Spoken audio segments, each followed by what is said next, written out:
There are going to be three sections to this video. Number one, we're going to talk about the recruiting issue. Number two, there's going to be a nice take that's kind of wedged in to kind of help explain the recruiting issue. I'm going to react to the reasons why and give you guys my personal thoughts, which of course some of you are going to say are just opinions, but let's just go ahead and be honest. Sometimes opinions are a lot more truthful than people want to actually admit. And of course, there's going to be some channel updates to go along with this video. Now, with that right there out of the way, let's go ahead and get started. I've made a few videos in the past talking about the pitfalls of recruiting, and of course talking about why it is this military cannot actually find people who actually want to join it. And of course, the main thing that I've looked at, of course, is the lowering in standards. Of course, to go on top of this, all the wokeness. And of course, to go on top of this, let's just say the lax in overall leadership. And of course, especially after this Brittany Griner ordeal where we traded Victor Bowe to Russia for Brittany Griner rather than Paul Whelan, you might get the impression that this particular leadership that's running this country does not exactly have the men and women who serve it first and foremost right up front. They're not going to be protected. But then when you throw in stuff like this here, a pup, a GIMP mask, when you throw in stuff like this right here, it almost makes you wonder if this entire ordeal is nothing more than a great big giant joke. Now guys, the reason why I'm bringing this up is obviously as our military continues to go more and more woke, obviously we look very, very weak on the national stage. You're probably thinking to yourself, maybe it's possible that America's going through a very lazy period, of which, by the way, is not good either. And don't worry, we'll get to that video that I mentioned at the very, very start of this video here, which, by the way, kind of shows us a little bit more of the craziness that's going on with our military. But the fact of the matter is that nobody wants to join this man's U.S. Army or this man's United States Marine Corps or this man's U.S. Navy, U.S. Air Force, Space Force, or Coast Guard because, quite frankly, we all look like a bunch of losers. Not only do we look like a bunch of losers, but we look like a bunch of crazies. And while our leadership continues to tell us that they're looking for an apolitical military, the military continues to get more and more woke and more political. Then I came across not only these tweets, but I also came across another YouTuber that I watch from time to time, Mr. Mark Dice. This entire full video will be played, of course, and will actually be placed in the description box of this video here. Now, guys, I obviously chalk this video down a little bit to avoid copyright and not to use this guy's entire content because I don't do that. But I want you guys to pay very, very close attention to this, and then we're going to catch this on the other side. Surprise! The U.S. Army is struggling to find the recruits it needs to win the fight over the future. I think they mean World War III against China and Russia. But tell us, Army Secretary, what sort of mistakes have you been making that's probably driving so many people away from joining the military? One of the things I think that's most important to General McConville and I is keeping the Army apolitical and keeping it out of the culture wars.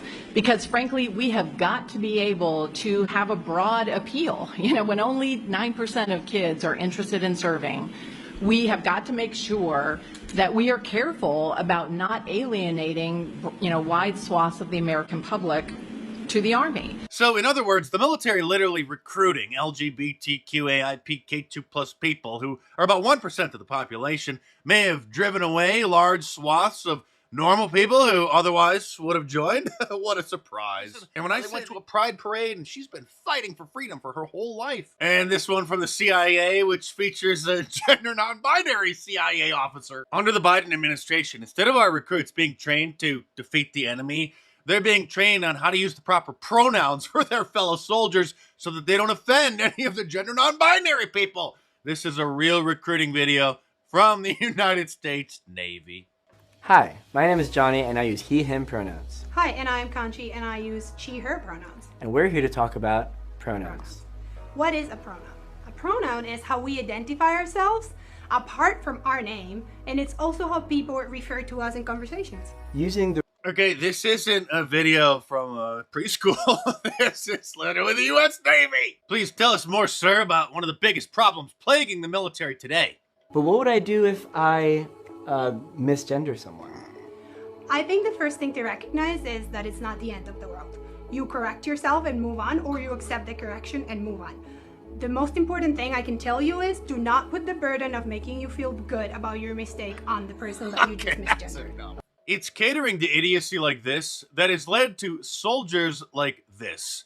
now proudly posting pictures on social media of themselves in uniform while also wearing his gimp puppy mask. This is not a joke, by the way. There is a large segment of these fetishists online, one of which works in the Department of Energy with the bald head, the one that looks like Matt Damon. He also has a puppy gimp mask that he likes to parade around in. This is the American military today, and this is Russia's. Вопросы могут остаться без ответов, но разве ты сможешь потом спокойно спать? Узнать себя, познать границы своих возможностей. К черту границы. Ты готов ломать себя до изнеможения. Gee, I wonder who has a better chance of winning World War III. And while everybody knows that the U.S. military has gone woke, the dirty little secret side effect of that wokeness is, as the Washington Times reports, the gay rape problem in the U.S. military, which is not only underreported by the Pentagon, but also by the liberal media industrial complex and the victims, because they're embarrassed, obviously, if they get raped by one of the gay men in their unit. And they estimate that the actual number of victims is 15 times higher than actually reported. A strange phenomenon that just so happened to start occurring once President Obama repealed Don't Ask, Don't Tell and let and welcomed in certain kind of people into the military. Yes, most victims of sexual assault in the military are men. Tell us, Major General Evans, what could possibly be causing this? June is LGBT Pride Month, recognizing lesbian, gay, bisexual, and transgender Americans. We observe LGBT Pride Month to mark the progress we've made in embracing a society of equality. But we must stay vigilant and continue to call upon our fellow citizens to eliminate prejudice and embrace the celebration of diversity within our nation.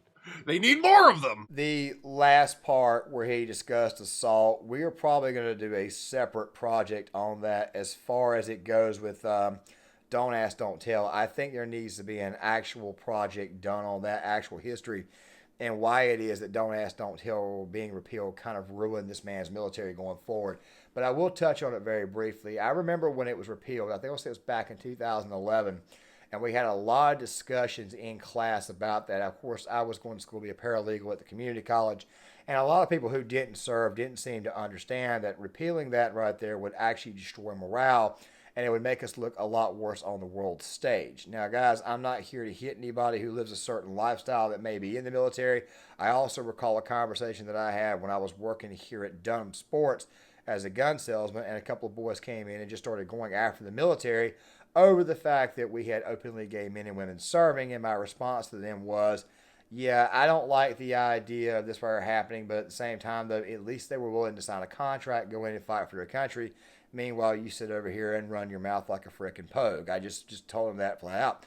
But the fact of the matter is, I can say that because obviously I'm a veteran. I can defend them while at the same time also pointing out the actual negativities of this. Now, with that right there being said, let's talk about this really quick. The wokeness makes us look like an absolute joke. And if we look like a joke on the world stage and we look like a joke to our own people, then how the hell do you expect our own people to actually want to join said military? Now, guys, the U.S. Army is normally the biggest branch, but at the same time, when you hear them talking about LGBTQ issues and pronouns and stuff like that right there, it just makes us look like we're an extremely weak force. Who the hell is going to want to join a military that is absolutely weak? I know somebody may come in the comment section and say Sun Tzu appear to be weak when you're actually strong. I have no idea where you're getting that from, because at the end of the day, you still need to have men and women both in the military. We predominantly need to have men in the military, but still, though, we still recruit women, and I don't have a problem with women serving. I do have a problem with women in combat roles, but that right there is going to be reserved for a project on the Claymore channel later on this month. Fact of the matter is that we need men who actually want to join. We need men who are actually going to take it serious, and they're not going to take it serious if the military itself does not actually take things seriously. I mean, I'm showing you guys the Emma Malone Lord ad, which, by the way, was a complete, total, utter joke to me, because all this talk about equality and gay rights and things of that nature there, it just turns people off from wanting to join. And the thing you have to understand is this right here. When the United States military begins to start conflicting with the recruits' potential personal beliefs, yeah, nobody's going to want to join. First and foremost, you have to have an apolitical military. Number two, it needs to be a military that is at least, to some degree, moral, meaning no immoralities, meaning none of can't say it here on YouTube or else I will get suspended from the actual platform. Fact of the matter is that when you start doing crap like this right here, the best of us do not want to join. Now, guys, I have said this on multiple occasions, and this is where I'm going to end this segment before we switch over to the update section. I have said this on multiple occasions, and I will continue to say this. If your job is to recruit mostly social justice warriors and liberals, you are obviously aiming for the wrong group of people to have join your military. You see, those people would much rather burn down their own nation than burn down somebody else's. They would much rather hurt their own people rather than hurt the actual enemies that threaten to hurt this country from the outside. These people you are actually recruiting the enemy. The vast majority of those who are patriotic and try to serve this nation come from very patriotic families, and recruiters, for the most part, go to those families to bring those men and women in. Now, why in the hell would they do that? Because they know that the men and women that they are recruiting would, in fact, kill the external enemy and not start going after its own people, which, by the way, is what I believe this entire social justice warrior thing is designed for. It's either a total friggin' joke, or B, it is designed to be extremely hostile towards its own frickin' people. Guys, Gear Issue 33, if you want to stick around for the updates, I advise you guys do, so that way you guys are not completely caught off guard when you see something brand new, different at the first of the year. Make sure you guys hit that like button. Make sure you guys subscribe, share the video, leave a comment in the comment section, and I'll see you guys later. Just to go ahead and throw this out here before we go any further, what more than likely, right now what I'm leaning towards doing is putting Gear Issue 33 as a second channel on Claymore. I think I've brought this up in a couple of previous videos, and I'm considering changing the name of this channel to something like Short Timer Reviews, because obviously we're going to start doing military movie reviews, and we're going to start explaining certain things like I don't know, like why it is certain things are all the way it is. Now, guys, I just mentioned earlier the possibility of a project on Don't Ask, Don't Tell. As a matter of fact, I'm going to go ahead and write this down and list. The reason why, of course, is obviously because we start getting the nitty-gritty of things like, I don't know, why things are the way they are. We need to start discussing morale. And, of course, we're also bringing up military war movies and even some military history. The reason why I want to do this is so that way it kind of blends in perfectly. As far as like a military news channel, I'm not sure what I'm going to do yet. I haven't decided if I'm going to turn that channel to a film theory channel or if I'm just going to add it to the John Claymore brand as a whole.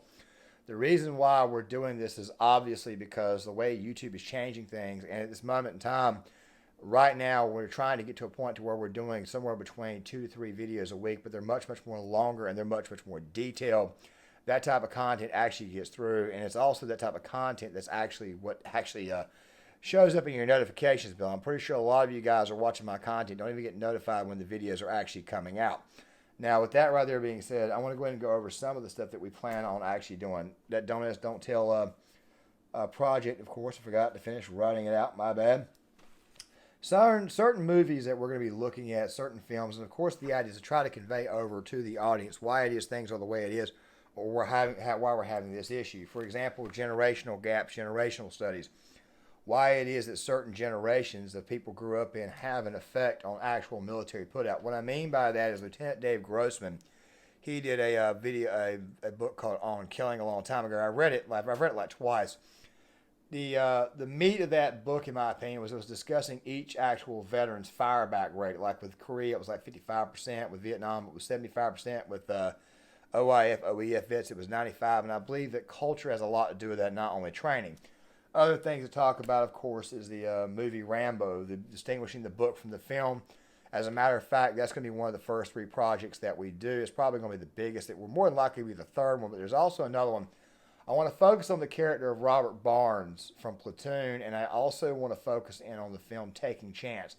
Taking Chance will probably be the first one that's actually done. Okay, I just want to kind of throw that out just so you guys kind of have an idea of what's actually going to be going on here in the future. The idea is to make detailed military takes, detailed military movies, so that way people understand exactly why it is things are the way it is. And of course, when we do the Rambo one, we're going to be focusing mostly in on the conversation that Troutman had with Teasel, and of course the very end during Rambo's breakdown. But obviously that's going to be a very, very long project. Now guys, with that right there being said, I forgot. You're probably noticing why it is that I've not done as many scenario-based videos. Well, there's a very simple reason for that. YouTube wants to continue, for whatever reason, they want to continue to copyright claim those videos. I got a copyright claim on one that was made 6 months ago. That's how bad YouTube's copyright thing is. We're going to be trying to change over from that right there. So don't be surprised if those videos are not removed in the near future, probably sometime next year. Let's do it and try to get monetized first before we do that, because if you start deleting videos right before you're monetized, it's just going to affect your channel long term.